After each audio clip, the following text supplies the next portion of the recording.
Hello there, and welcome to Sleep Science Lab. I'm so glad you found your way here. Wherever you are right now, perhaps lying beneath a soft blanket, the weight of the day slowly lifting from your shoulders, the room growing quieter around you, I want you to know that this is your space. This is your time.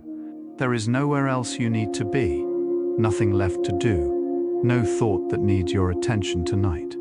You are allowed, fully and completely, to let go. Tonight, we are going to travel somewhere extraordinary together. We are going to step gently into the world of owls, those ancient, silent, feathered beings who have lived alongside the night for millions of years, long before the first cities rose from the earth, long before the first lantern flickered in a darkened window.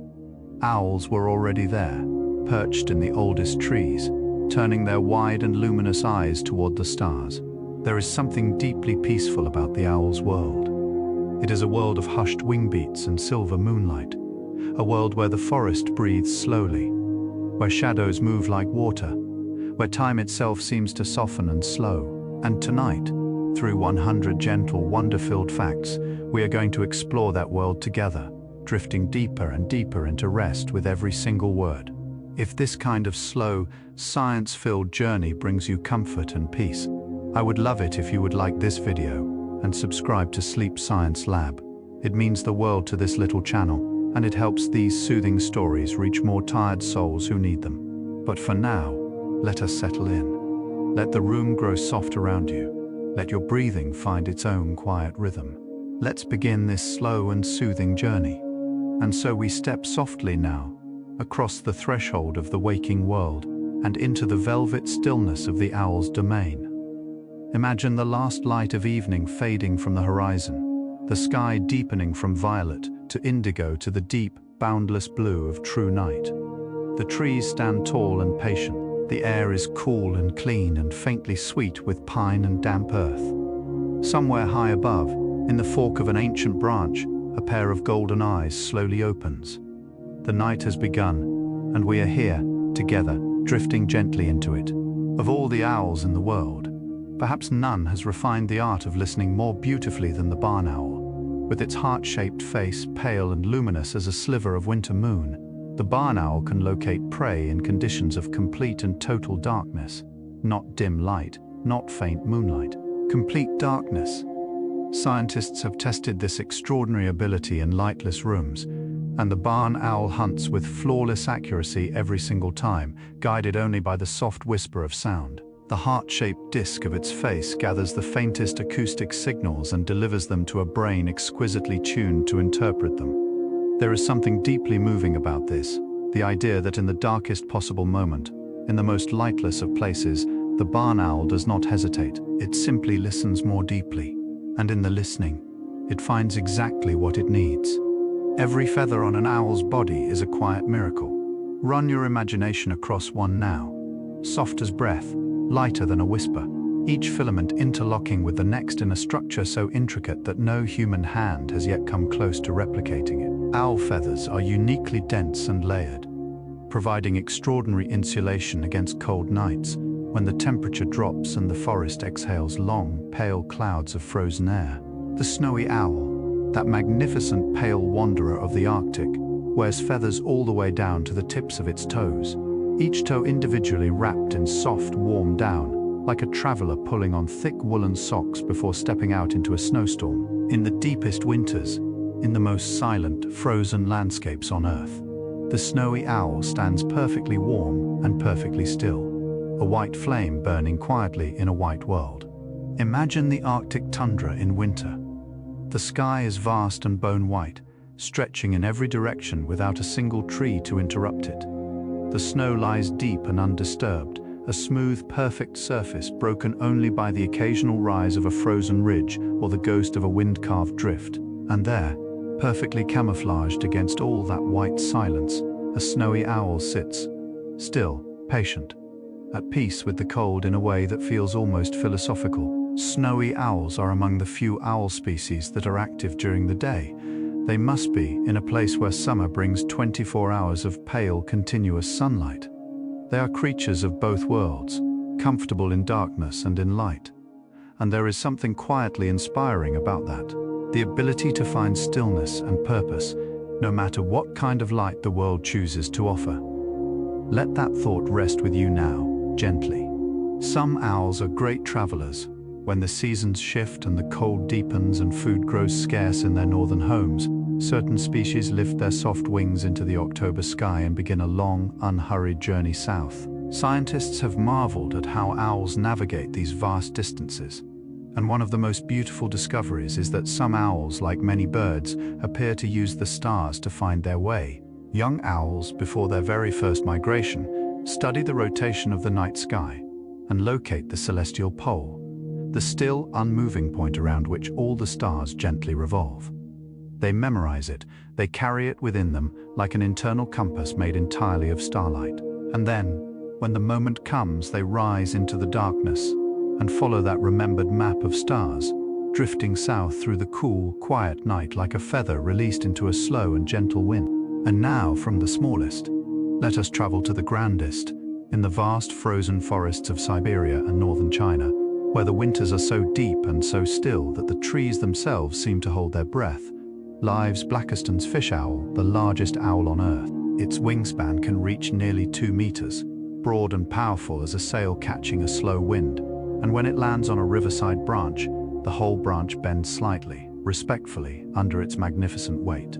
This extraordinary bird hunts along the edges of ice-rimmed rivers in the deepest winter nights, listening for the soft movement of fish beneath the frozen surface. When it hears that faint, liquid whisper, it plunges its enormous taloned feet through the ice and into the dark water below, with a patience and precision that feels almost ceremonial. The great owl, the frozen river, the silent stars above. A world of breathtaking, enormous quiet. There is something almost meditative about the way a fishing owl hunts. Unlike most owls, which must fly in near-perfect silence to approach their prey undetected, fishing owls face a different challenge: water. Fish do not hear airborne sound the way land animals do, and so the fishing owl has adapted in a quietly fascinating way. Its feathers have less of the soft, sound-dampening structure found in other owls, because silence in flight matters less when your prey lives beneath the surface of a river. Instead, the fishing owl has developed extraordinary patience. It perches motionless above the dark, softly moving water for long, unhurried stretches of time, watching the reflections of stars shift and shimmer on the current below. The water moves, the stars drift, the owl waits, and in that waiting, in that deep and patient stillness, there is a quality of peace that feels like something worth borrowing for ourselves tonight. When daylight comes creeping softly over the eastern hills, painting the world in pale gold and the softest rose, the owl retreats. It seeks out the particular branch, the hollow trunk, the shadowed corner of a crumbling barn wall that it has quietly chosen as its own, the roost. There is a beautiful specificity to this. Owls return to the same roosts again and again, year after year, wearing smooth patches into the bark of a favored branch, leaving gentle traces of their presence in the soft accumulation of pellets on the ground below. The roost is comfort, familiarity, safety. It is the place where the owl allows itself to close those luminous eyes and rest in the knowledge that the night has been well lived. The work has been well done. And now is the time for stillness, for quiet, for the particular piece of a being that has exactly what it needs and needs exactly what it has. And here is something that may make you smile very gently in the soft dark of your room tonight. Owls, like us, dream. Studies of bird sleep have revealed that owls experience both slow wave sleep, that deep restorative phase where the body heals and the mind grows quiet, and REM sleep, the rapid flickering phase associated with dreaming. During REM sleep, nestlings have been observed trembling softly, their tiny talons curling and releasing, their facial discs twitching in some private, inner landscape of dream. What does a young owl dream of? Perhaps the first sensation of wind beneath new wings. Perhaps the distant sound of its parent returning through the trees. Perhaps simply the warmth of the nest, the heartbeat of its sibling nearby, the enormous soft dark of the world pressing gently in from all sides like a blanket, like a lullaby, like the feeling of being perfectly, completely safe. In late winter, when the world is still wrapped in cold and the days are short and grey, something warm and quiet begins in the owl's world. Pairs that have spent the autumn calling softly to one another across the dark woodland air begin to come together in earnest. The male brings offerings, a small mouse, a fragment of prey carried carefully in his beak, and presents it to the female with a formal, tender deliberateness that feels almost ceremonial. She accepts. They sit together on a branch in the deep cold of a February night, feathers just touching, and something ancient and gentle passes between them. Most owls mate for life, returning to the same partner, the same territory, the same nest site year after year. There is a beautiful fidelity in this, a choosing, renewed quietly each winter, without fanfare or drama, in the simple language of presence and closeness, and the soft warmth of one body beside another in the dark. Owls are, in the most endearing way, almost entirely uninterested in building their own nests.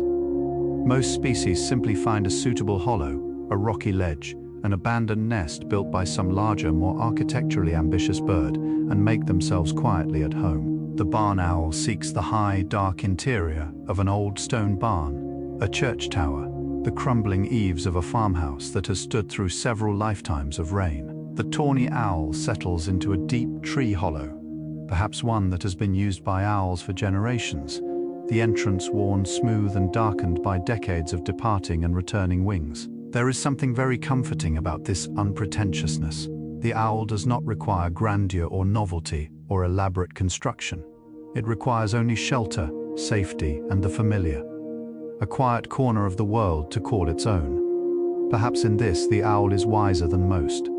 And then, in the coldest, darkest, most inhospitable weeks of the year, weeks when most creatures are retreating deeper into warmth and waiting, the owl lays her eggs. Barn owls, tawny owls, great horned owls, many species begin their nesting in the depths of winter, trusting the cold and the dark in a way that seems at first counterintuitive, but there is a profound logic to it. By nesting early, owls ensure that their owlets will hatch and grow through the warming, lengthening days of spring, when prey is at its most abundant and the world is at its most generous.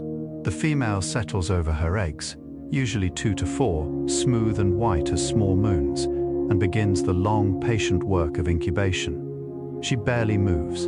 The cold presses in from outside, but beneath her warm breast, each egg holds a small and growing warmth of its own. Patience made physical, love made warm. There comes a night, somewhere in the tender middle of spring, when the owlet stands at the entrance of its nest hollow and looks out at the world for the first time with real, full attention. The air smells of new leaves and damp soil and the faint sweetness of apple blossom drifting from somewhere beyond the tree line. Below, the ground is very far away. The branches of neighboring trees are both invitation and mystery. The owlet shifts its weight from foot to foot, spreads its new wings experimentally, feeling for the first time the extraordinary sensation of air moving beneath them. And then, in a moment that contains within it everything brave and beautiful about being young and alive, it steps off the edge and falls briefly, gloriously, into the dark before the wings catch and hold, and suddenly, improbably, wonderfully, it is flying. The forest receives it gently. The night opens around it like a gift. The months that follow first flight are a long, unhurried apprenticeship in the art of the night. The young owl watches, listens, practices. It makes mistakes, misjudges distances, misses prey. It was certain it had located precisely, lands awkwardly on unfamiliar branches with a soft, undignified flurry of wings. But it tries again, and slowly, over weeks and months of quiet practice, something extraordinary happens. The world begins to come into focus, not visually, but acoustically, spatially, intuitively. The owl begins to know, in a way that goes beyond conscious thought, exactly where it is in the dark, exactly what is moving below, exactly the precise angle and speed required to arrive at a particular point in space, at exactly the right moment. Knowledge becomes instinct, practice becomes grace. And one night, hunting alone in the autumn woods, the young owl makes a perfect silent strike and rises into the dark with the effortless confidence of something that has finally, fully become itself. In the mountain forests of Europe and Asia, where the spruce and fir trees grow close and tall, and the air carries a permanent, clean sharpness of altitude and pine resin, lives the Eurasian pygmy owl, a creature of startling boldness contained within a body barely larger than a sparrow. This tiny owl hunts in daylight as readily as in darkness, a habit that sets it apart from most of its kind. And it does so with an audacity quite disproportionate to its size. It will take prey considerably larger than itself, launching from a high perch with absolute confidence and striking with talons that, for its body weight, are among the most powerful of any bird of prey. And on the back of its head, it carries a remarkable adaptation, a pair of markings that closely resemble eyes, creating a false face that gazes backward, even in stillness, even in sleep. The pygmy owl always appears to be watching, always quietly, softly, completely aware. Those false eyes on the back of the pygmy owl's head are a gentle deception, a soft trick of evolution, refined over millions of years into something almost artful. When a larger predator approaches from behind, hoping to catch the small owl unaware, it sees instead what appears to be a face looking calmly, directly back at it. Two dark, steady, unblinking eyes. The predator hesitates, and in that hesitation, the pygmy owl has all the time it needs. Scientists call these markings eye spots, and they appear across the natural world in the most surprising and beautiful places, on the wings of moths, on the scales of fish, on the tail feathers of certain butterflies. Nature, it seems, has discovered independently, again and again, that the impression of watchfulness is itself a kind of protection. That simply appearing to see, to be present, to be aware, is enough to give even the smallest creature a quiet, unshakable safety in the world. Many owls have developed a different kind of protection, not the bold, false face of the pygmy owl, but something more subtle, more patient, more deeply woven into the fabric of stillness itself. The camouflage of a roosting owl is among the most breathtaking in the natural world. The bark of a tree, its precise pattern of grey and brown and cream, its irregular furrows and pale patches of lichen, is reproduced with astonishing fidelity in the plumage of certain owls. A roosting tawny owl pressed against an oak branch does not merely resemble the bark. It becomes the bark, it becomes the tree. It becomes the stillness of an afternoon that has been still for a very long time. People have walked beneath roosting owls and looked directly at them without seeing them, their eyes sliding smoothly over what appears to be simply more branch, more bark, more of the quiet, ordinary textures of a woodland at rest. In the leafy suburbs and old woodlands of eastern North America, a small owl has learned to perform this vanishing act with particular mastery. The eastern screech owl, whose name, despite everything, conjures a sound far more gentle than alarming in person, roosts by day in the entrance of a tree cavity, its eyes reduced to calm slits, its feathers arranged in perfect alignment with the surrounding bark. It elongates its body, raises the small tufts on its head, and simply stops being a bird. It becomes a broken branch, a knot in the wood, a shadow in a hollow. Children who have learned to look for them describe the particular delight of that moment of recognition, when the motionless bark-patterned shape in the tree cavity suddenly becomes, with a small visual shift, unmistakably an owl. Two warm amber eyes opening slowly in what feels remarkably like a sleepy, contented blink. Hello, those eyes seem to say, you found me, well done. Owl eyes come in 3 colors, and each color tells a quiet story about when and where that owl most comfortably belongs.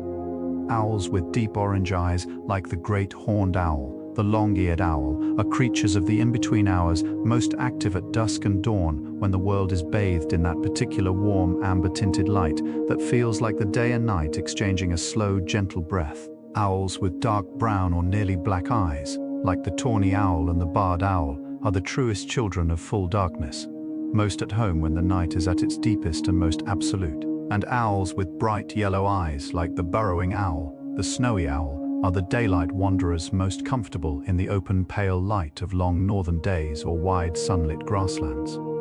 3 colors, 3 different relationships with light, 3 different ways of meeting the world with open, steady, unhurried eyes. In the humid, moss-draped forests of the American South, where Spanish moss hangs in long silver-gray curtains from the branches of ancient live oaks, and the air is warm even in winter and fragrant with the green, rich smell of growing things, the barred owl makes its home. Its call is unlike any other owl's, a sequence of hoots that generations of listeners have translated into the phrase "who cooks for you?"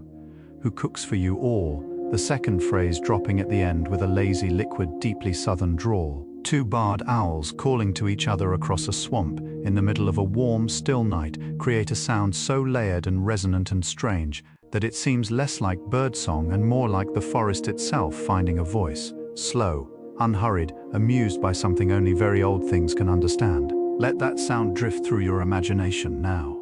The dark, warm swamp, the silver moss, the ancient oaks. Two voices calling softly through the fragrant dark. There is a particular quality to the forest at midnight that is unlike any other hour. The last of the evening insects have grown quiet. The owls that called at dusk have settled into their hunting silence.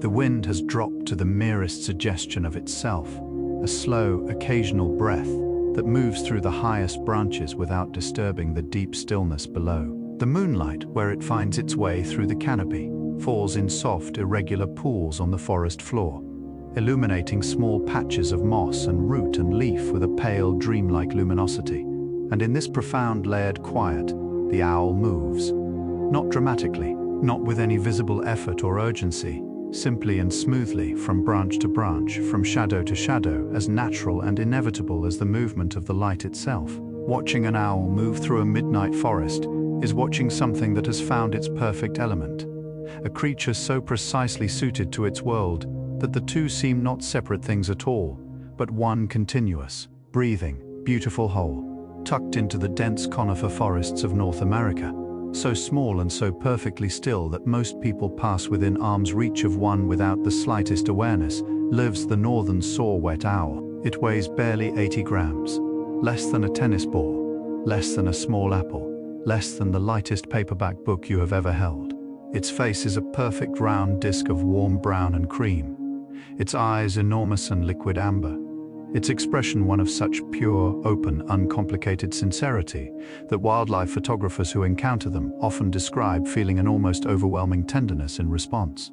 The saw-whet owl got its unusual name from one of its calls, a series of repeated rasping notes that early settlers thought resembled the sound of a large saw blade being sharpened against a whetstone. But its most common call is different entirely, a single, clear, endlessly repeated whistle, soft and rhythmic as a slow pulse, sounding through the dark pine forest all night long like a tiny patient heartbeat.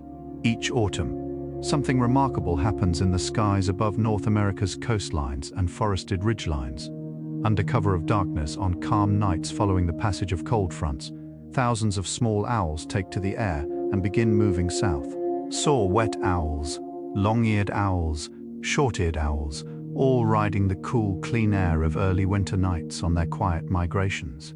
At banding stations set up specifically to study this movement, researchers work through the night, operating fine mesh nets that gently catch the passing owls so they can be measured, weighed, banded with a tiny aluminum ring, and released unharmed back into the dark. The researchers who do this work describe it with a particular reverence, reaching into a soft bag and feeling the small, impossibly light weight of a saw-whet owl in their hands, looking into those wide amber eyes for just a moment, and then opening their fingers and watching it dissolve back into the darkness, like a small, warm thought released gently into sleep. Slender and elegant, with those long, expressive ear tufts rising like two dark flames from the crown of its head, the long-eared owl is one of the most cosmopolitan of all owls, found across North America, Europe, Asia, and Northern Africa, threading its quiet presence through forests and farmlands and scrublands on almost every major landmass of the Northern Hemisphere. In winter, long-eared owls are remarkable for their communal roosting behavior, gathering in groups, sometimes dozens strong, in dense thickets of hawthorn or blackthorn or willow, huddled close together in the tangled inner branches, where the thorns provide shelter and the collective warmth of many small bodies makes the cold more bearable. These winter roosts have a particular, almost meditative quality. All those slender bodies pressed together in the grey winter light, eyes half closed, ear tufts raised and lowered in slow, drowsy communication. A community of owls, warm and quiet together, waiting patiently for the darkness that is for them another word for home. The image of those long-eared owls roosting together in their winter thicket carries within it something that feels worth holding for a moment in the warmth of your mind tonight. There is wisdom, it seems, even in the owl's world, in the choice to be together, to share warmth, to press close to another breathing body in the cold, and find in that proximity something that solitude, however peaceful, cannot quite provide. Scientists studying communal owl roosts have noted that the birds seem to engage in a subtle form of information sharing.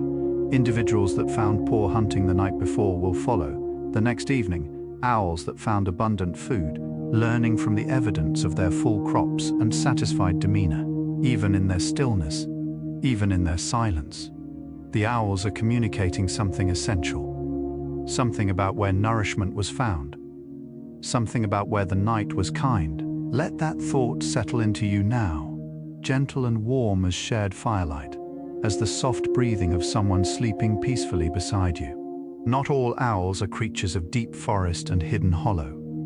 Some belong to the open world, to the wide wind-swept marshes and coastal grasslands where the sky is enormous and the horizon stretches in every direction like a slow, unending exhale. The short-eared owl is one of these open country wanderers, and watching one hunt across a winter marsh in the last pale light of afternoon is one of the most quietly hypnotic experiences the natural world has to offer.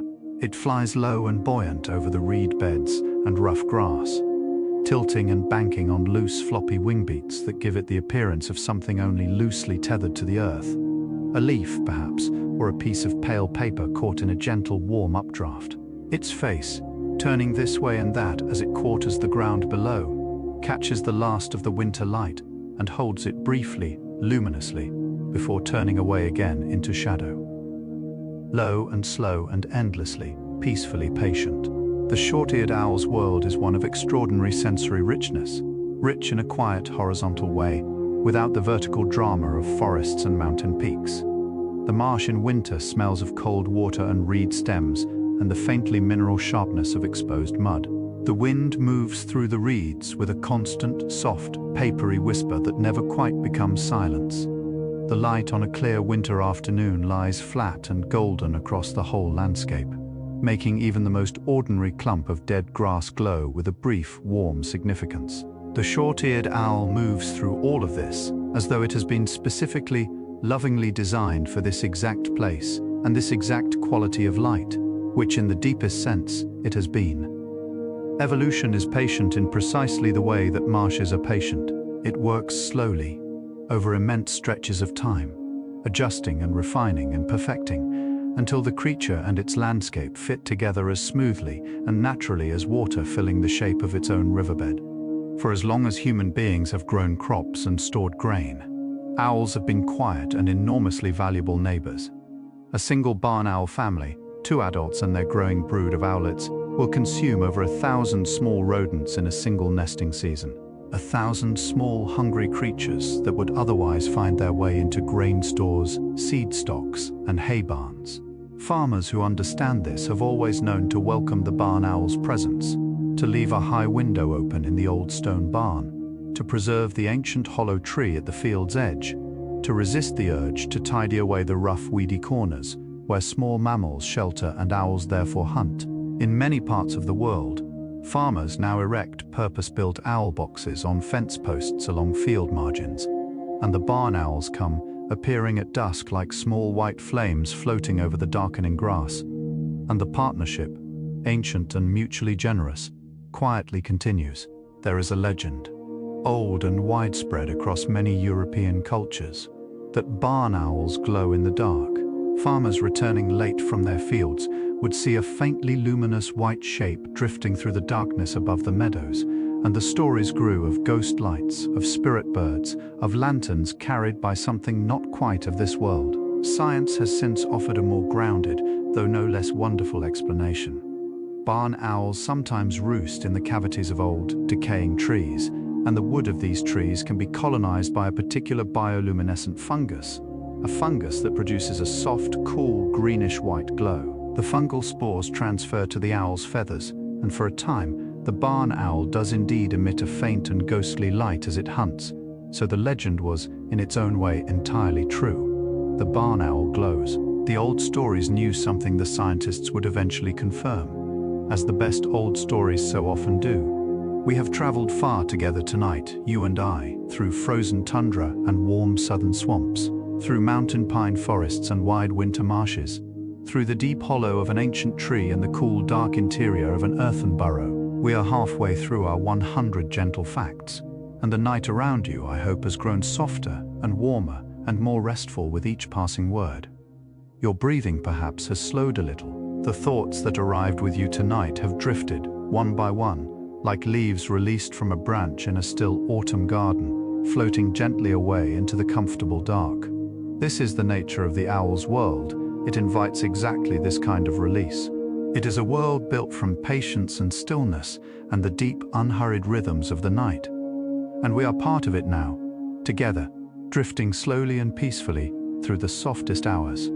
Let us continue, gently, onward, deep in the rainforests of Central and South America, where the canopy rises in great green waves above the forest floor, and the air is warm and heavy, with the perfume of orchids and damp earth, and 1,000 flowering things, lives one of the most striking owls in the world. The spectacled owl wears its name with quiet elegance.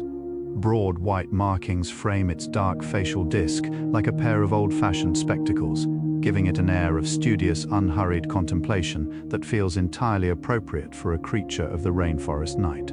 Its eyes are a pale, luminous yellow, bright as 2 small harvest moons set into the deep brown of its face. The spectacled owl is largely nocturnal, spending its days motionless in the dim interior of the forest, pressed against a broad, moss-covered branch, its plumage blending into the dappled patterns of light and shadow with an ease that borders on the magical. When darkness comes and the forest changes its voice from birdsong to cricket song, the spectacled owl opens those pale eyes fully, stretches its broad wings once, slowly, and begins its patient, magnificent night.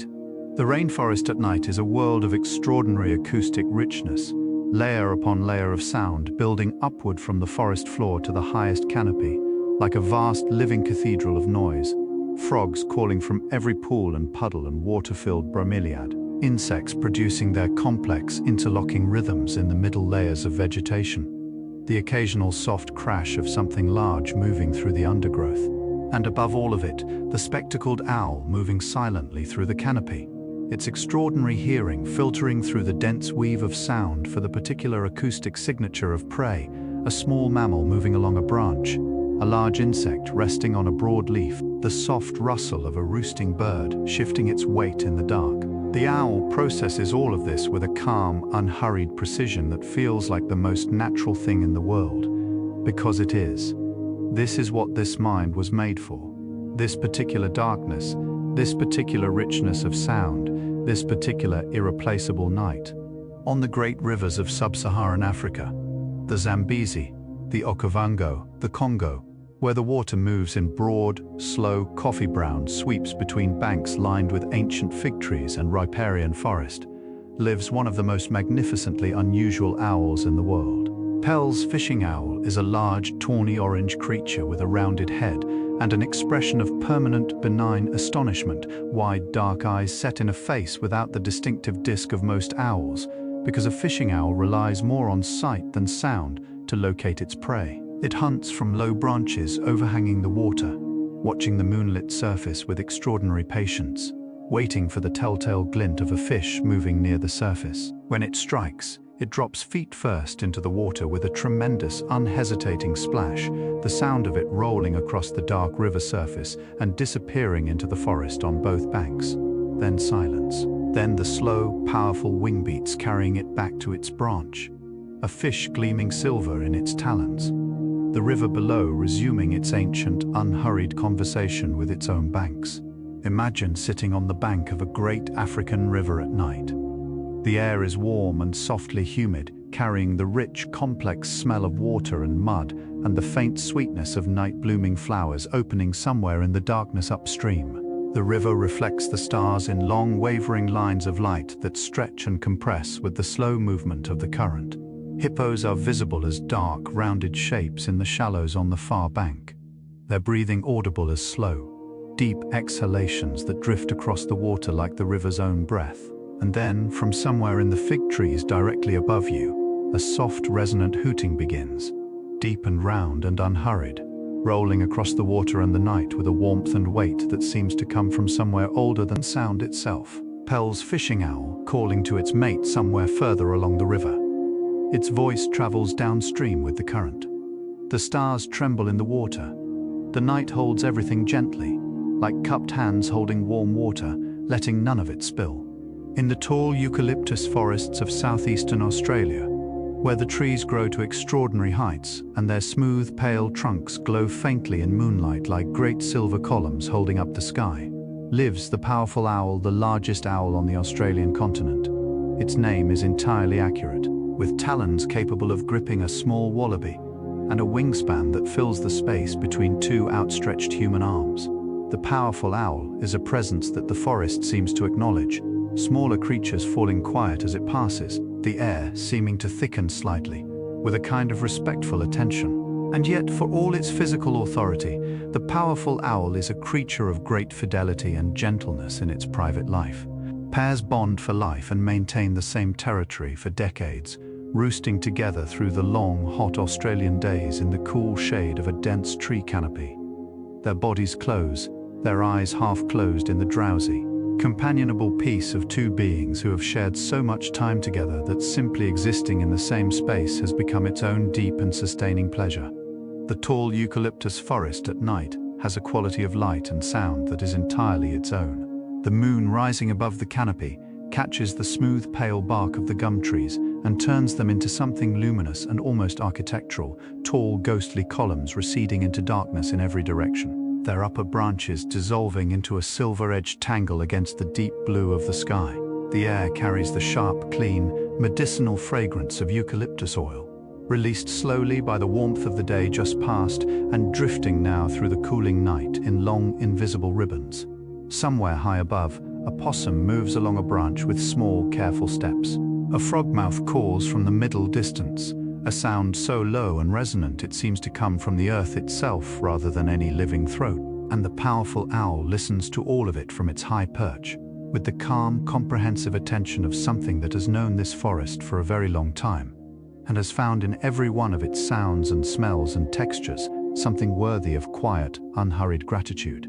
Across every continent where owls live, the indigenous peoples who have shared landscapes with them for thousands of years have woven owls into the deepest fabric of their spiritual and cultural lives. In many Native American traditions, the owl is a messenger, a being that moves between worlds, carrying knowledge from the realm of the unseen into the awareness of the living. The Cherokee people associated certain owls with the souls of the departed, not with fear, but with a sense of continued connection, of love persisting beyond the visible. In Aboriginal Australian traditions, the powerful owl holds a place of particular significance in the dreaming stories of the peoples of southeastern Australia, embodying qualities of patience, observation, and the deep knowledge that comes from truly inhabiting one place over a very long time. Across all of these traditions, despite their vast geographic and cultural distances from one another, runs a common thread: the recognition that the owl sees something the rest of us do not, that its vigil in the dark is somehow meaningful, that it watches over the sleeping world with care. There is a particular kind of knowledge that comes only from watching, not from reading or calculating or theorizing, but from the patient, sustained, unhurried practice of simply paying attention to the world as it actually is. The owl embodies this knowledge more completely than perhaps any other creature. An owl that has hunted the same stretch of meadow for 5 years knows that meadow in a way that transcends simple familiarity. It knows the particular patch of rough grass where voles are most abundant in October. It knows the fence post that offers the best acoustics for detecting movement in the field below. It knows the gap in the hedgerow through which the prevailing wind flows most smoothly, carrying scent information from the far side of the field. This knowledge was not given. It was accumulated slowly and carefully through thousands of nights of quiet, attentive presence, through the willingness to simply be in a place, fully and without distraction, and to let the place teach everything it has to offer. What a beautiful way to know the world. The relationship between owls and moonlight is one of the oldest and most beautiful partnerships in nature. On nights when the full moon rides high and clear above the landscape, flooding the world with its cool, silver radiance, Certain owls adjust their hunting behavior to take advantage of the extraordinary visibility it provides. Barn owls in particular have been observed to hunt most intensively on bright moonlit nights, their white undersides catching and reflecting the moonlight as they drift across pale meadows, making them briefly breathtakingly visible against the dark tree line before they vanish again into shadow. The moon has always been associated with the owl in human imagination, both creatures of the night, both pale and luminous, both cycling through a world that most living things experience only from the other side of sleep. To lie in your bed tonight and imagine the moonlight on an open meadow and a white owl crossing it in silence is to touch something very ancient and very peaceful in yourself. Let that image carry you now gently further into rest. On the clearest full moon nights, the landscape below an owl in flight is transformed into something of extraordinary beauty. Every grass blade casts a tiny silver shadow. Every puddle and pond becomes a small, perfect mirror holding a reflected moon within it. The hedgerows and tree lines are rendered in deep charcoal and silver, their shapes simplified and clarified by the moon's clean, undifferentiated light into something that looks less like ordinary countryside and more like a carefully composed painting, all contrast and stillness and the quiet drama of light against dark. The owl sees all of this with its extraordinary light-gathering eyes in a richness and clarity that we can only imagine. It sees the individual movements of individual grass blades. It sees the shadow of a moth crossing a moonlit stone 30 meters below. It sees the whole, luminous, silver-washed world spread out beneath it like an enormous gentle gift, offered fresh every month by the patient orbiting moon, 380,000 kilometers away, and still generous, still faithful, still quietly, reliably there. On moonless nights, when the sky above the forest is a deep, uninterrupted black, and the stars emerge in their full, staggering abundance, the owl's world becomes something different again, quieter, more intimate, defined entirely by sound, and the faintest traces of starlight filtering down through the canopy. Astronomers tell us that on a truly dark, clear night, far from any city light, the human eye can detect perhaps 4,000 individual stars. The owl, with its vastly more sensitive eyes, perceives a sky of almost unimaginable richness, a dense, luminous tapestry of light, so detailed and so layered that the darkness between the stars seems less like absence and more like texture. The great constellations wheel slowly overhead through the long hours of the night, Orion rising in the east in autumn, the Pleiades clustering softly above the tree line, the Milky Way arching in a slow river of pale light from horizon to horizon. The owl watches all of it with the same calm, open attention it brings to the meadow below. The same unhurried wonder, the same peaceful willingness to simply be present to what is. When an owl raises its luminous eyes to the night sky, it is looking at light that has traveled unimaginable distances to arrive at exactly that moment, at exactly that pair of eyes. The light from the nearest star beyond our sun, Proxima Centauri, has traveled for 4 years before it reaches the owl's retina. The light from the stars of the Orion Nebula has been traveling for 1,300 years. The faint smudge of the Andromeda Galaxy, just visible on the clearest nights, is light that left its source 2.5 million years ago, when our own ancestors were only just learning to make and use simple stone tools. All of that ancient patient light, crossing the unimaginable vastness of space and time, arriving finally at this particular forest, on this particular night, to be received by 2 small golden eyes in the branches of an old oak tree. The owl does not know this, and yet it looks up anyway. It always looks up, as though it senses in the oldest and deepest part of itself that the sky above is worth attending to. In the eucalyptus woodlands and gardens of Australia, there lives a bird that is so extraordinarily owl-like in its habits and appearance that it is frequently, lovingly mistaken for one, though it is not an owl at all. The tawny frogmouth is related instead to the nightjars and the potoos, but it has arrived, through a different evolutionary journey, at many of the same quiet solutions to the same quiet problems. It roosts by day in precisely the same way as an owl, pressed against a branch, feathers compressed and aligned with the bark, eyes reduced to calm slits, utterly motionless, utterly invisible to the casual eye. It hunts at night with the same patient, watchful attention. and it wears on its broad whiskered face an expression of such magnificent world-weary serenity, a slight downward curve to the enormous beak, giving it the permanent appearance of someone who has heard a great many things and found most of them mildly, affectionately amusing that wildlife photographers and nature lovers the world over have made it a particular object of gentle, delighted affection. The tawny frogmouth and the owl represent one of nature's most elegant and reassuring patterns, convergent evolution. The idea that completely unrelated creatures, living in different parts of the world, descending from entirely different ancestors, can independently arrive at the same beautiful solutions to the same challenges of living. Silence, camouflage, patience, nocturnal vision. The capacity to sit perfectly still in a difficult world and wait, with complete equanimity, for exactly the right moment. Nature has discovered these solutions not once but dozens of times, in dozens of lineages, on every continent. It is as though the universe has a small number of truly excellent ideas about how to live peacefully in the dark, and keeps arriving at them, again and again, through wildly different paths.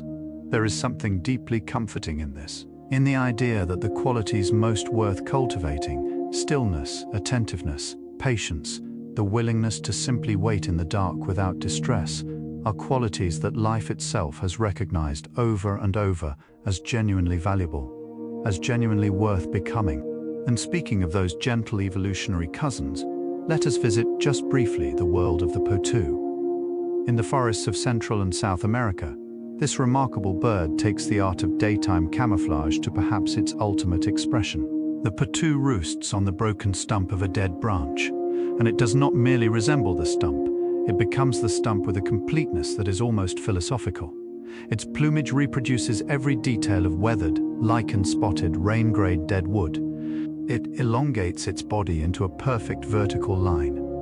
It tilts its head back until its beak points straight at the sky, and then it closes its eyes to thin, mysterious slits. But here is the extraordinary detail. Those slits align with two tiny notches in its upper eyelid, allowing the potoo to monitor its surroundings while appearing to any observer to be completely, deeply, untroubled asleep. The potoo rests with one quiet eye always, gently, peacefully open. Perhaps tonight you can rest the same way. Eyes closed, awareness soft, safe and still and quietly present to the world. Place your hand gently over your own heart for a moment and feel it there, that steady, faithful rhythm that has been with you every moment of your life, through every night of sleep and every morning of waking, never asking for attention, never demanding acknowledgement, simply continuing with quiet, devoted constancy. An owl's heart beats at roughly 300 times per minute when it is active and hunting.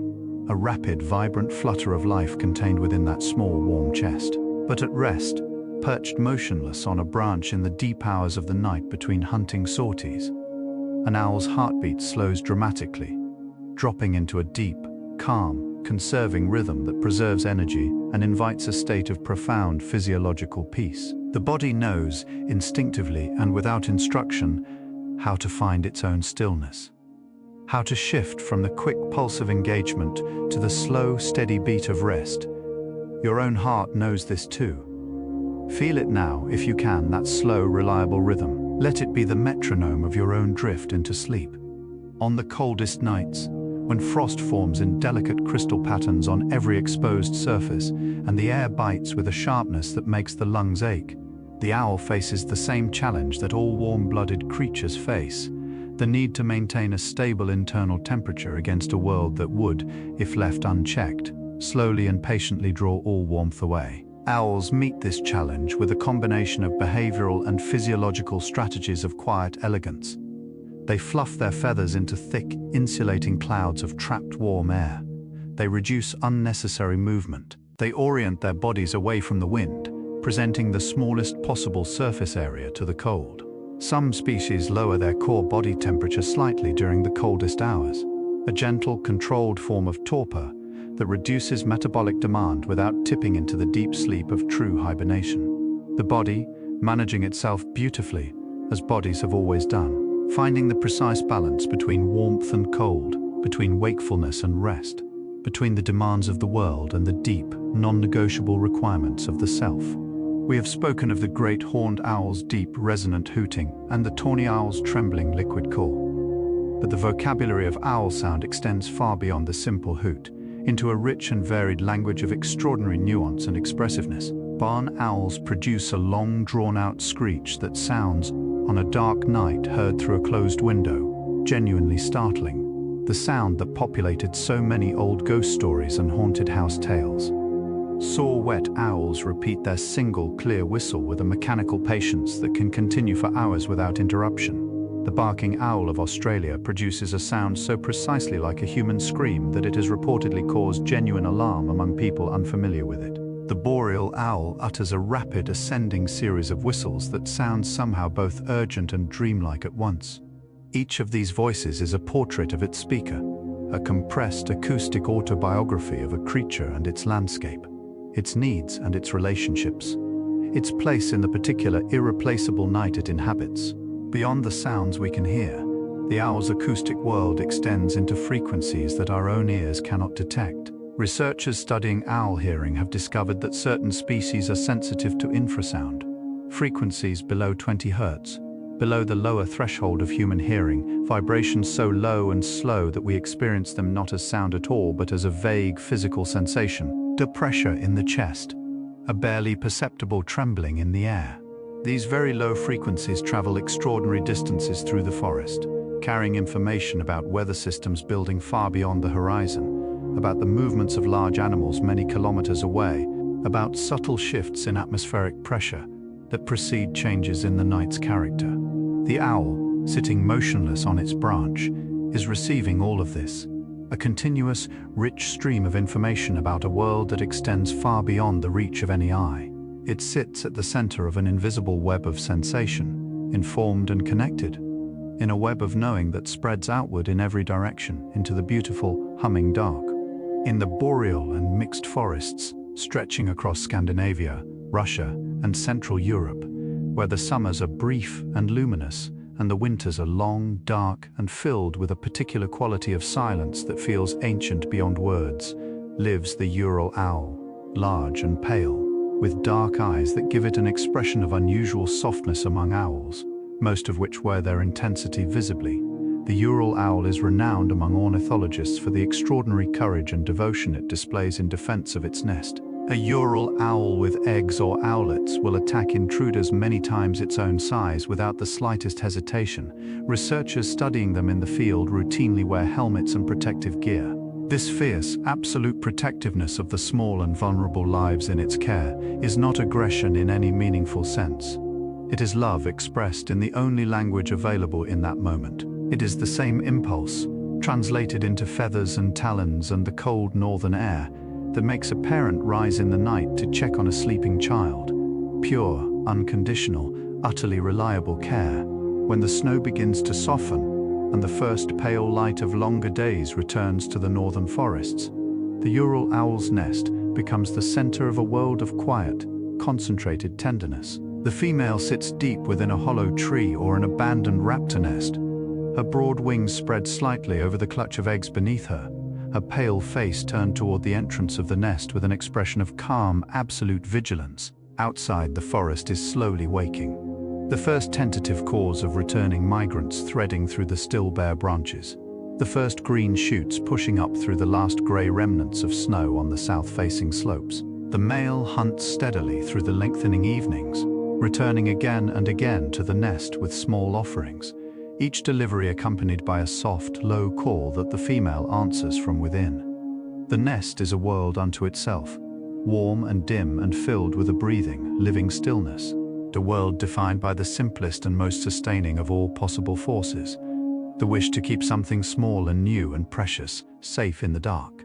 In the weeks following hatching, the Ural owlets grow with a speed that seems almost improbable for creatures so recently arrived in the world. They move from the helpless trembling of hatchlings to the wide-eyed, fluffy-headed curiosity of week-old chicks to the increasingly bold, exploratory energy of 3-week-olds with a momentum that feels like watching time-lapse photography of a flower opening. Each day a new and surprising increment of development, each morning bringing some small new capability, some fresh expression of awareness and engagement with the world. They begin to peer over the edge of the nest hollow with an expression of profound, slightly alarmed fascination. They practice spreading their wings in the confined space, feeling the air move beneath them for the first time with a surprise that seems to delight them. They watch their parents arrive and depart with an intensity of attention that is the very beginning of learning. Every observation is a lesson. Every moment of watching is a quiet act of becoming the thing they are destined to be. The forest, for a young owl, is the most extraordinary classroom imaginable. One with no walls and no schedule and no prescribed curriculum. Only the endlessly patient presence of the world itself offering its lessons in whatever order the world chooses. The young owl learns the difference between the rustle of a mouse and the rustle of a falling leaf through simple, repeated exposure, until the distinction becomes not a thought, but a felt sense, a recognition as immediate and unconscious as the way you know, without thinking, the difference between the feel of warm water and cold. It learns the topography of its territory not from a map, but from the accumulated experience of 1,000 night flights, each one adding another layer of detail, another small refinement of spatial understanding, until the whole landscape is held within it as a rich, three-dimensional, lived-in knowing. This is learning at its most organic and most beautiful, not the acquisition of information, but the slow, patient, embodied absorption of a world until the world and the self become, in some essential way, the same thing. The relationship between owls and trees is one of the great, enduring partnerships of the natural world. A bond so deep and so ancient that neither can quite be imagined without the other. Old trees in particular are irreplaceable to owls. A tree must reach a certain age and size before it develops the hollows and cavities that owls require for nesting.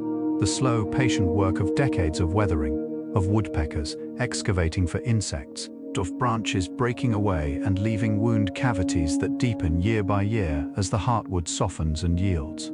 A hollow oak that shelters a tawny owl pair this winter may have been sheltering tawny owls for 100 years. The tree is not merely a structure the owl inhabits. It is a lineage, a continuity, a physical embodiment of all the owl generations that have looked out from this same entrance at this same patch of woodland in the same darkness. When an old tree falls, something irreplaceable is lost. When an old tree is protected, something irreplaceable is honored.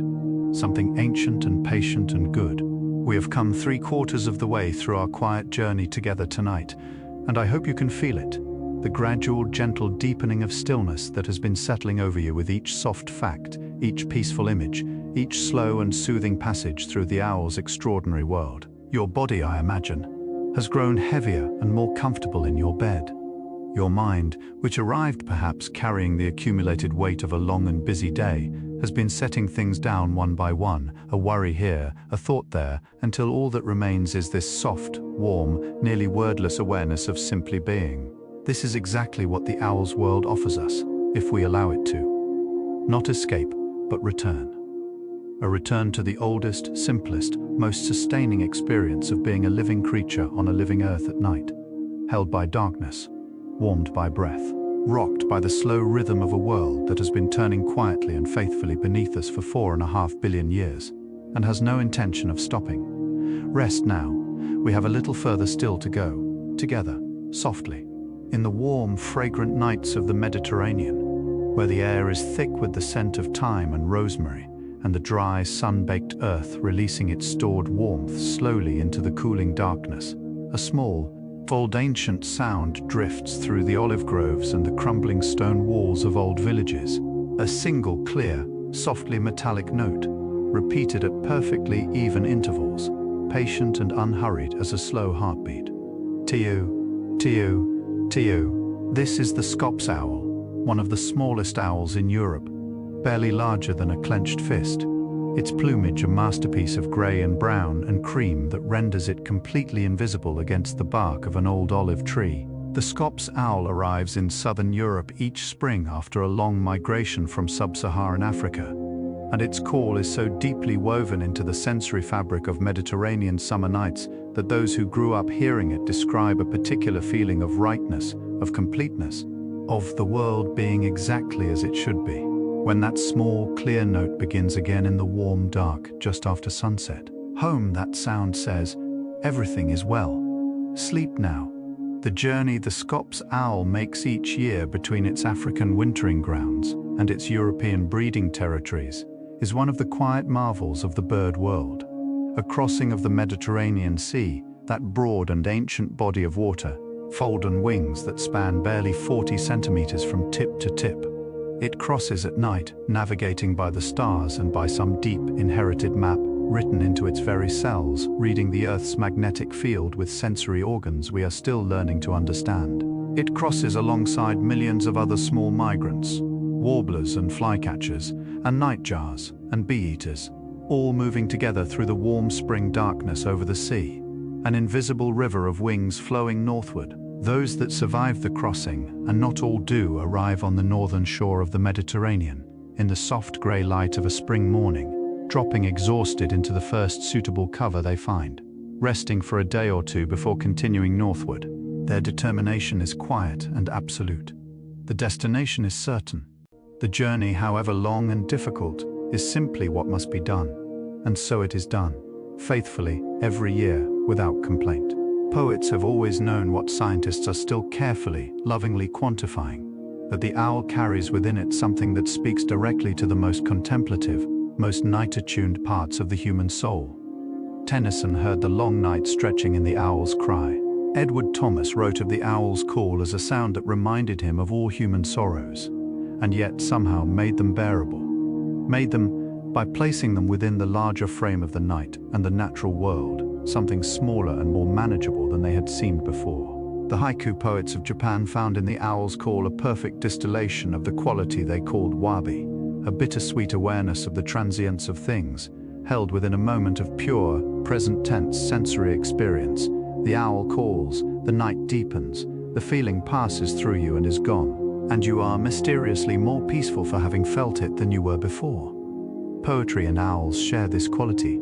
They make the world feel larger and the self feel smaller, in the most comforting and clarifying possible way.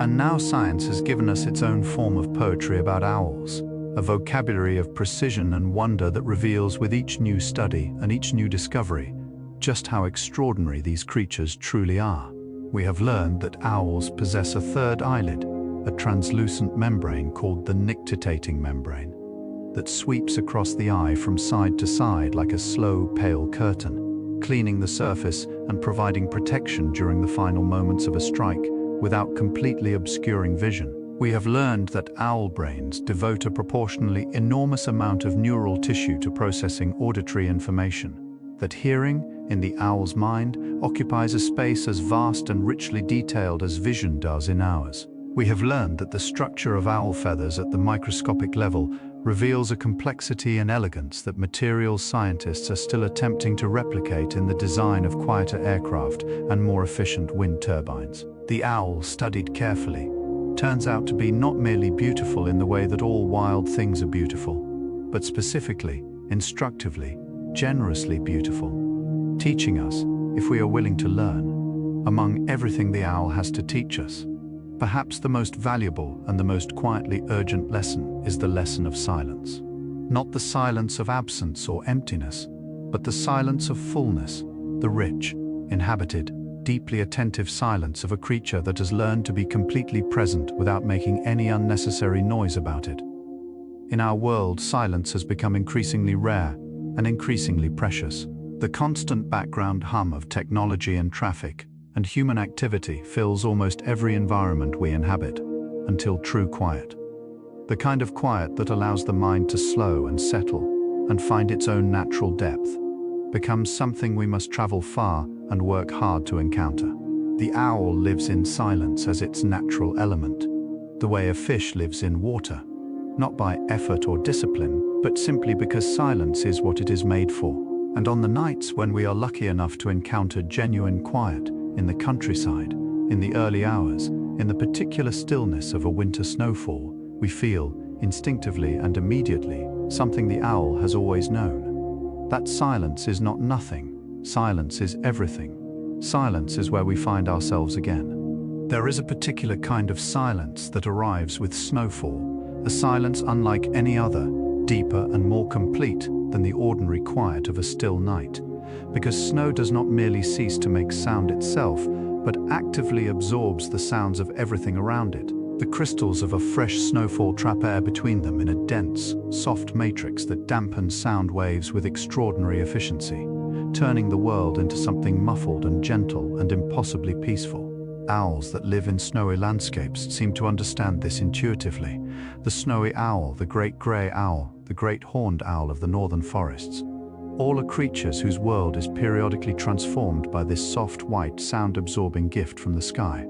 On the morning after a heavy snowfall, these owls sit in a world of almost supernatural quiet, every familiar sound softened to a whisper, the landscape simplified into smooth white shapes and deep blue shadows, the whole world rendered in the palette of a very old and very beautiful dream. Close your eyes and let that world settle over you now, soft and white, and perfectly, completely still.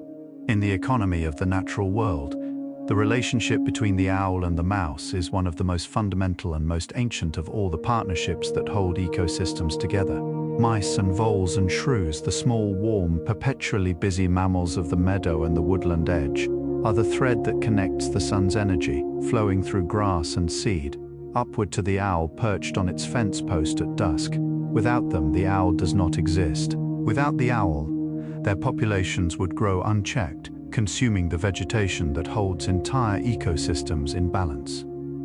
It is a relationship of absolute mutual dependency, though neither participant is aware of it. The owl simply hunts, the mouse simply lives, and between them, in the space of that ancient, nightly encounter, the owl descending on silent wings, the mouse moving through the grass below, a vast and intricate web of ecological relationships is quietly maintained.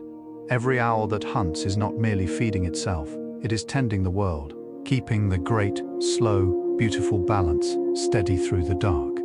And owls give back to their landscapes in ways beyond the simple mechanics of predator and prey. When a barn owl hunts along the edges of old hedgerows and drops its pellets beneath a favored roost, those pellets become over time a rich deposit of nutrients, nitrogen and phosphorus and organic matter, that fertilizes the soil in a slow, patient accumulation. The vegetation beneath long-established owl roosts is often noticeably lusher and more diverse than the surrounding countryside, enriched by years of these quiet contributions. In this way, the owl, without any intention beyond the simple satisfaction of its own needs, becomes a gardener of its landscape, shaping the growth of plants, influencing the availability of habitat for small mammals, contributing in its own particular way to the health and richness of the whole living community it inhabits.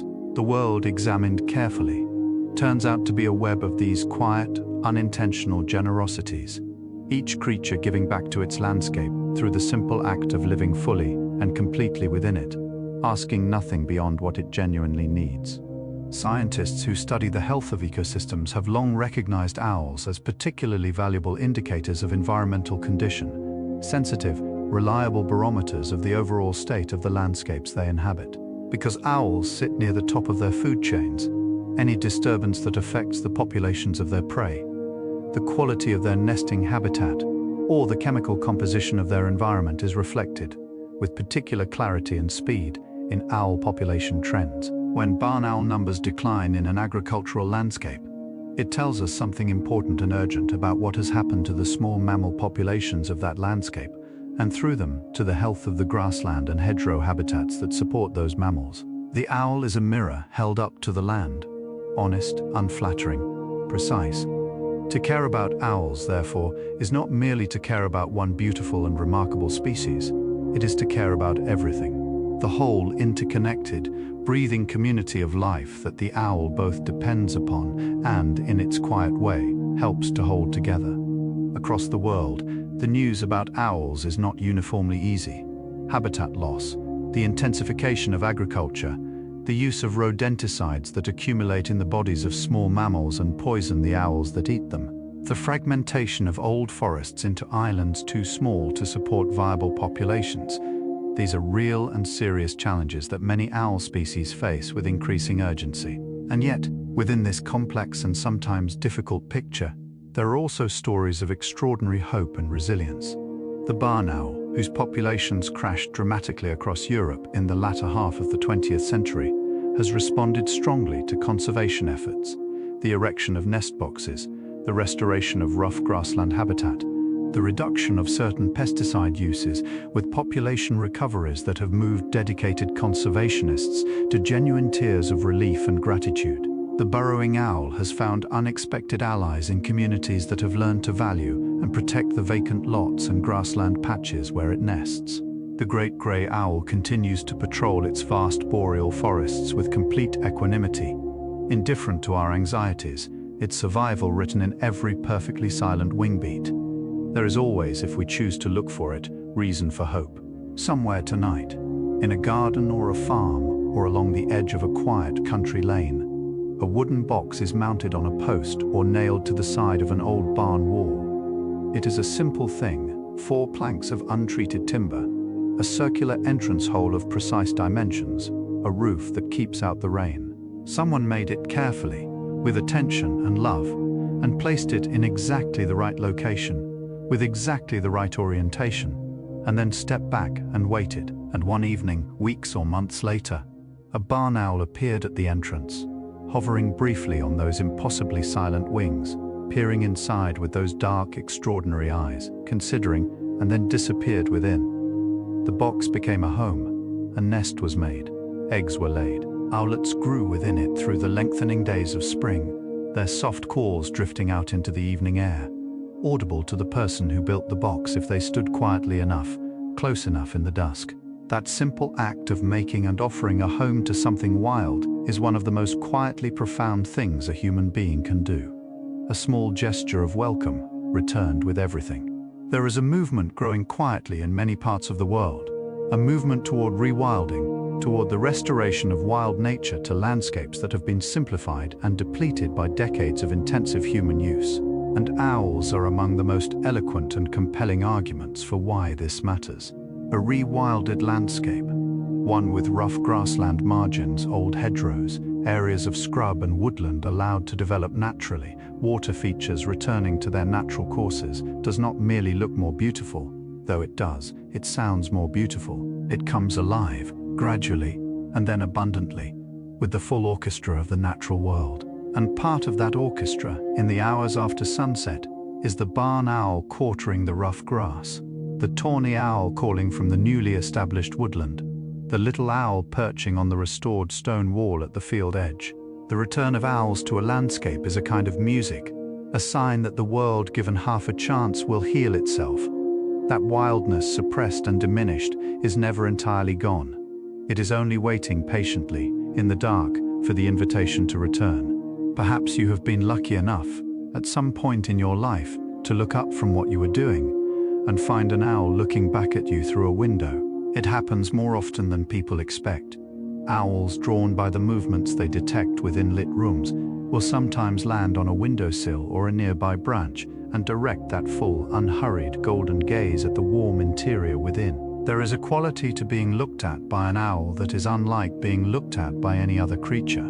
Those eyes are so large, so still, so entirely without the flickering, shifting quality of most animal gazes, that they produce in the person being looked at a feeling of having been seen, really seen, completely and without judgment, in a way that is simultaneously slightly unnerving and profoundly peaceful. The owl looks at you as the night looks at you, as the stars look at you, with a vast, patient, utterly impersonal attention that somehow, paradoxically, makes you feel less alone, more held, more gently and completely part of the world than you felt before that gaze found you.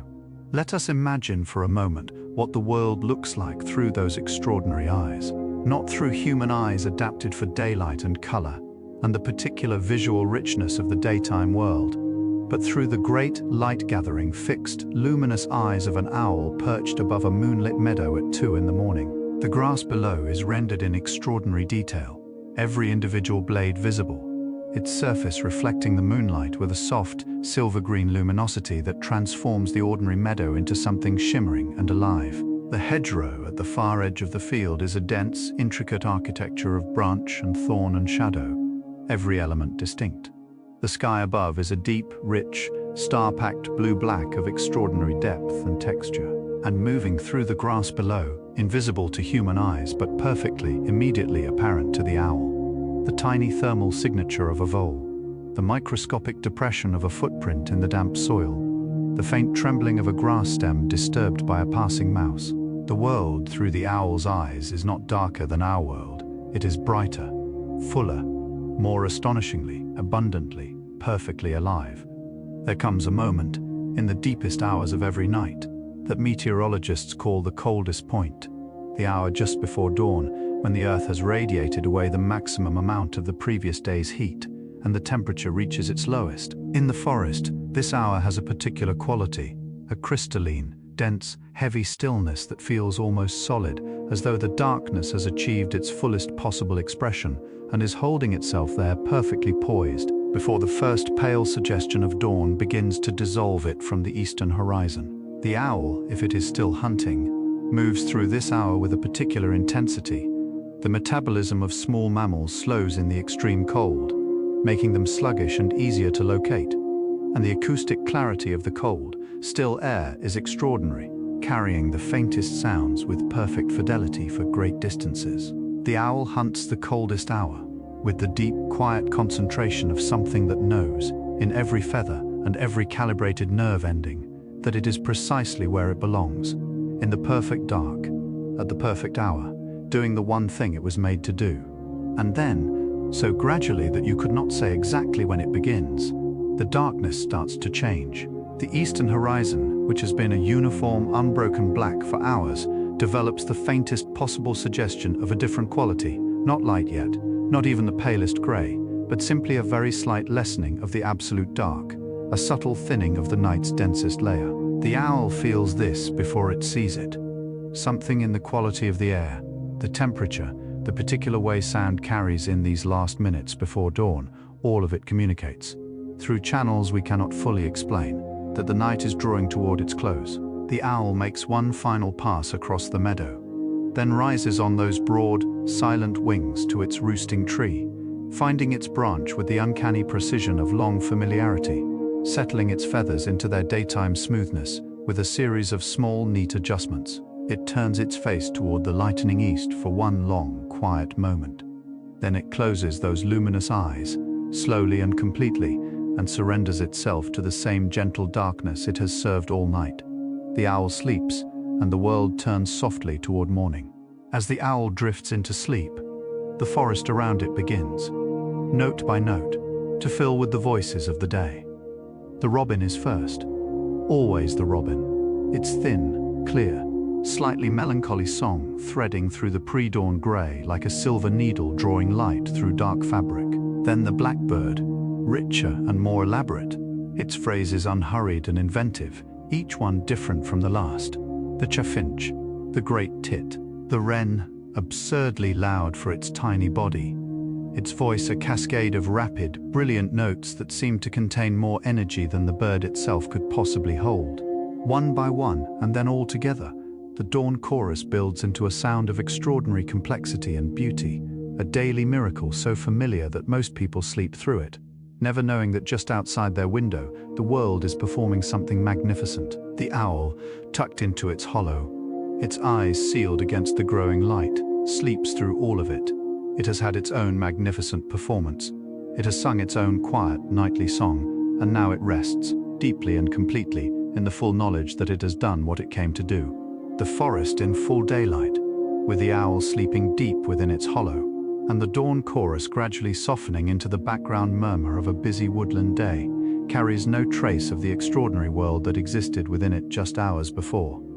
The branch where the owl hunted shows nothing. The meadow edge where the barn owl quartered in silence bears no mark of its passing. The pellet beneath the roosting tree is the only physical evidence, that small, neat, oval archive of the night's events, lying quietly in the leaf litter, slowly being incorporated back into the soil from which everything ultimately comes, and to which everything ultimately returns. The night world and the day world occupy the same physical space, and yet are as different from each other as two separate countries with different languages, different citizens, different laws and rhythms and ways of being. The owl is the great citizen of the night country, the keeper of its particular extraordinary peace, and it sleeps now in the shared space between those two worlds, belonging fully to both and troubled by neither.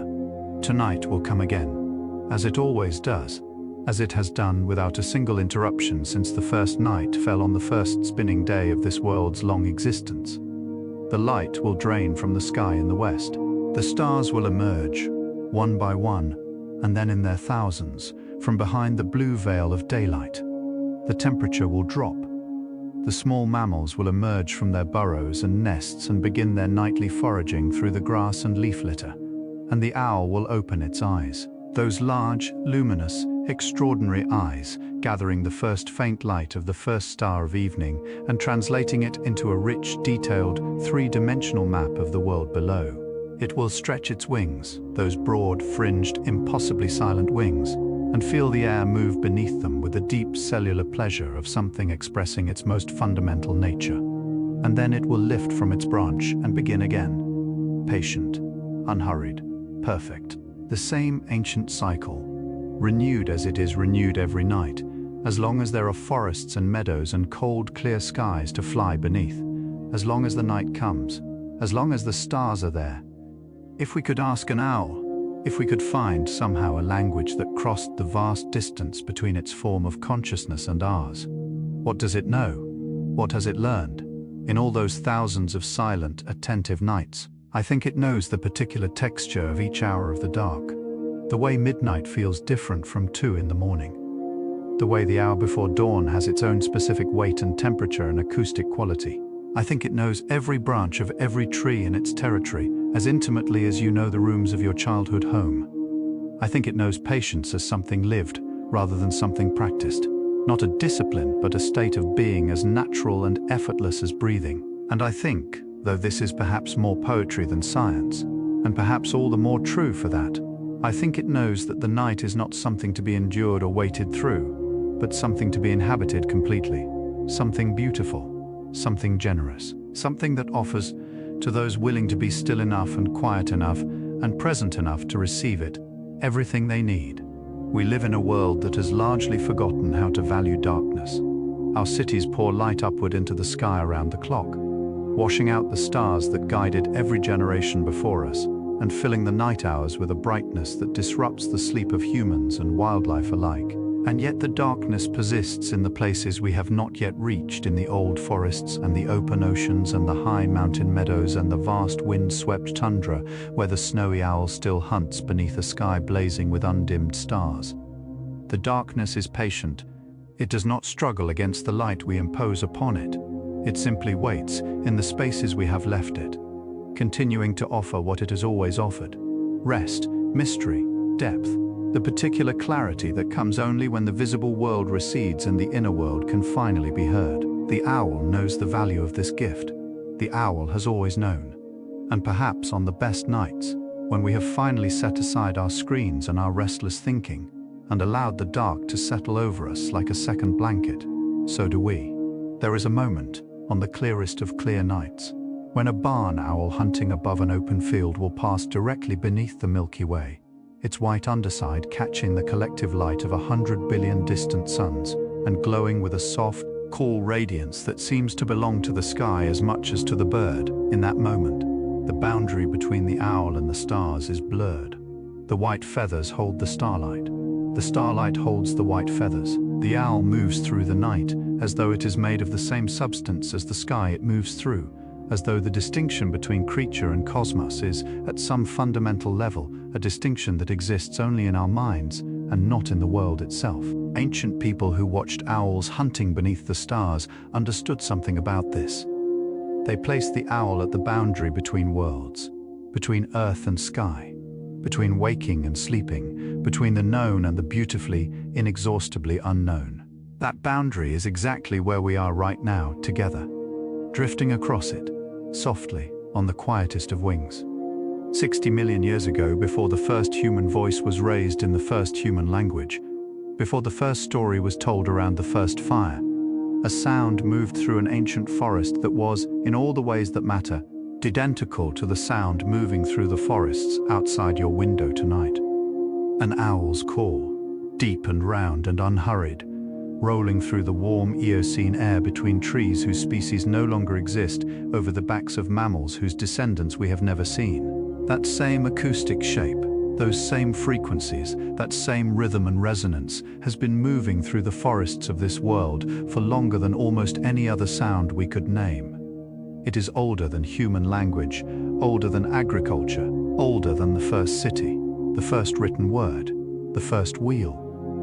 When you hear an owl call on a dark night, you are hearing something that connected the living world to its own mystery long before any of us were here to listen. You are receiving a transmission from the deep past, a message that says, simply and completely, the night is well, the world continues. All is as it has always been. Tonight, as you drift toward the softest edges of sleep, I want to offer you a small and gentle invitation. Not to do anything, or think anything, or solve anything, simply to feel for a moment the quiet gratitude of being here, of being a warm, breathing, dreaming creature on a living planet, in a universe so vast and strange and generous that it has produced, among its billion other marvels, the barn owl and the snowy owl and the elf owl and the great grey owl, that it has produced the facial disc and the asymmetrical ear, and the fringed feather and the light-gathering eye, that it has arranged things in such a way that somewhere on this earth, at every moment of every night, an owl is hunting in silence beneath the stars, and that you, lying warm and safe in your bed right now, are part of the same world that contains all of this, the same atoms, the same ancient light, the same patient, turning, faithful earth. You belong to this. All of it belongs to you. Let that belonging settle into you now, as deep and quiet and complete as the owl settling onto its branch at the end of a long and beautiful night. And finally, one last image, offered as gently as a feather placed in an open palm. Imagine that somewhere in the forest tonight, as you lie here in the soft dark of your room, a single owl feather has drifted down from a high branch and is falling, very slowly, through the still night air. It catches a faint gleam of moonlight as it turns, first one face, then the other, drifting in a slow, unhurried spiral toward the forest floor below.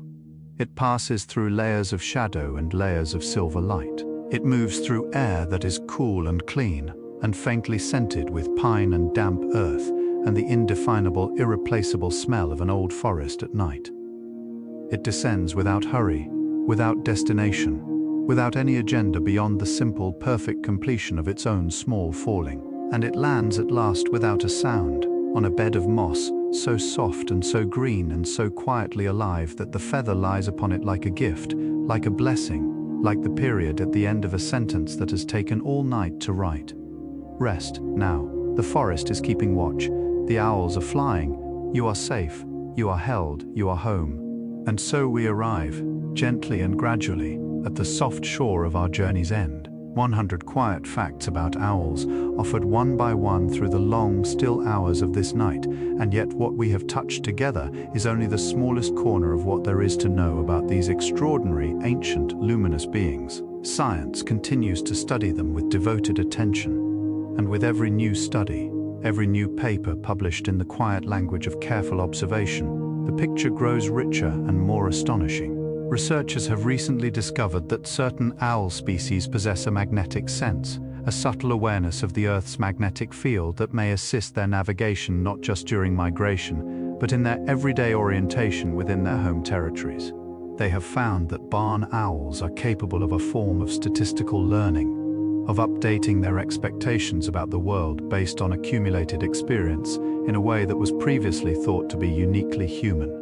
They have discovered that owls raised together form what can only be described as friendships, preferential social bonds that persist across years, expressed in the particular owl language of close proximity and shared roosting and the small, quiet rituals of mutual preening. The more we learn, the more the owl reveals itself to be not the simple, instinct-driven creature that an earlier science imagined, but a being of genuine complexity and depth, capable of learning, of remembering, of forming attachments, of experiencing something that, if we are honest and precise with our language, we must call a form of feeling. The barn owl that returns year after year to the same mate, the same barn, the same rough-cut entrance hole in the same stone wall. It is returning not merely because instinct directs it there, but because something in its experienced life has made that particular place and that particular presence meaningful. Something has been learned and held and valued. Something, in its own quiet way, has been loved. Let these final thoughts settle over you like the last layer of a warm blanket drawn up in the dark. The owl knows its home. The owl knows its world. The owl has found, through millions of years of patient becoming, exactly what it needs and needs exactly what it has, and in its silent, luminous, faithful vigil through the darkest hours, keeping watch over the sleeping meadows and the dreaming forests and the still, cold, starlit fields, it offers us, if we are still enough to receive it, a model of how to be at peace, completely, quietly, perfectly at home in the dark. And so, dear friend, we come to rest here together, at the quiet end of this long, soft, feather-light journey through the world of owls. You have traveled far tonight without moving an inch. You have visited frozen Arctic tundra and warm Mediterranean olive groves, ancient European woodlands, and the vast star-filled skies above the African savanna. You have looked through the luminous eyes of the smallest owl on Earth and felt the silent wing beats of the largest. You have heard the barn owl's ghost-light glow explained by science and made more beautiful by the explaining.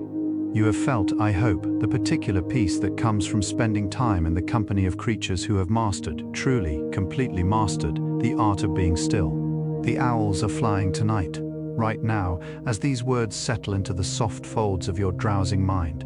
Somewhere in the world, a barn owl is crossing a silver meadow on wings that make no sound.